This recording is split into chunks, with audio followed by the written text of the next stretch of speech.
अस्सलाम वालेकुम दोस्तों, उम्मीद करता हूँ आप बिल्कुल ठीक ठाक होंगे। 27 नवंबर सन 2025 और दिन है आज जुमेरात का। ऑफलोडिंग के हवाले से एक छोटी सी अपडेट है जो आपके साथ में शेयर कर रहा हूँ। ये bureau of immigration overseas employment Islamabad की तरफ से जारी किया गया एक नोटिस है और उस नोटिस की तफसील आपके साथ में शेयर कर रहा हूँ कि कुछ ऐसे रीज़न भी मौजूद हैं जिसकी वजह से पाकिस्तानी एयरपोर्ट के ऊपर जो ओवरसीज़ हजरात हैं उनको ऑफलोड किया जा रहा है। और कुछ केसों में से ये एक केस लाजमी ऐसा है जिसमें आपको ऑफलोड किया जा सकता है।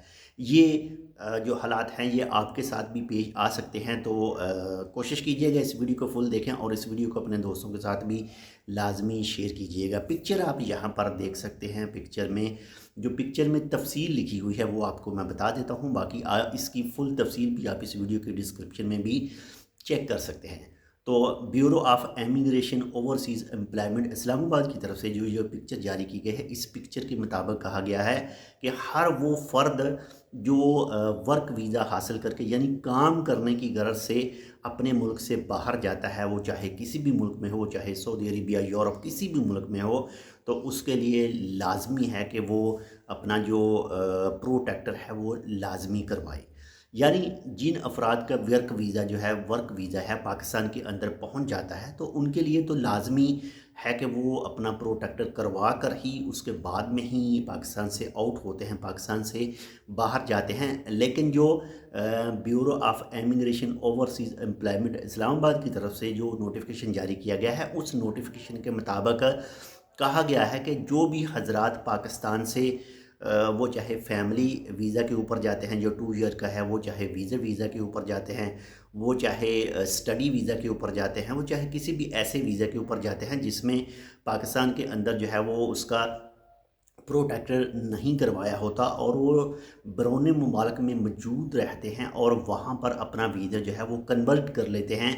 यानी अगर उनका स्टडी वीज़ा है तो उसको वर्क वीज़ा में कर लेते हैं। अगर उनका फैमिली 2 ईयर जो वीज़ा है वो उसकी एज जो है वो प्लस 21 ईयर हो जाती है, प्लस 21 ईयर हो जाती है, तो वो वर्क वीज़ा में कन्वर्ट कर लेते हैं। इसी तरह जो दूसरे ममालिक में विज़िट वीज़ा के ऊपर जाते हैं और वहाँ पर जाकर जो है वो अपना जो वर्क वीज़ा है वो लगवा लेते हैं, हासिल कर लेते हैं। लेकिन जैसे ही वो पाकिस्तान में एंट्री करेंगे, पाकिस्तान में आएंगे और जैसे ही वो वापस जाने की कोशिश करेंगे, तो अगर उन लोगों ने अपना प्रोटेक्टर हासिल नहीं किया होगा तो उनको पाकिस्तान के किसी भी एयरपोर्ट के ऊपर रोक लिया जाएगा और ऑफलोड कर दिया जाएगा।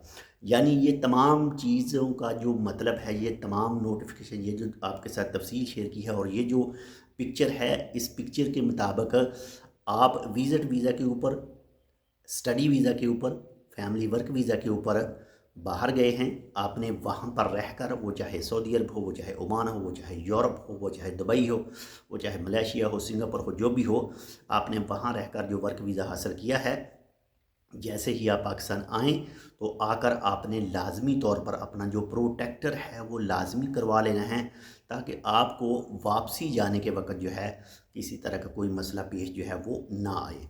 बाकी जो प्रोटेक्टर के बहुत सारे फ़ायदे हैं वो आप चेक कर सकते हैं, जो भी आपको पेपर मिलता है उसके ऊपर तफसील जो है वो लिखी होती है। एक छोटी सी इन्फॉर्मेशन सी, उम्मीद करता हूँ आपको पसंद है। पसंद है तो लाइक कर दिएगा। चैनल सब्सक्राइब नहीं किया टेक विद उर्दू को, तो आप टेक विद उर्दू को सब्सक्राइब कर सकते हैं। अल्लाह हाफ़िज़।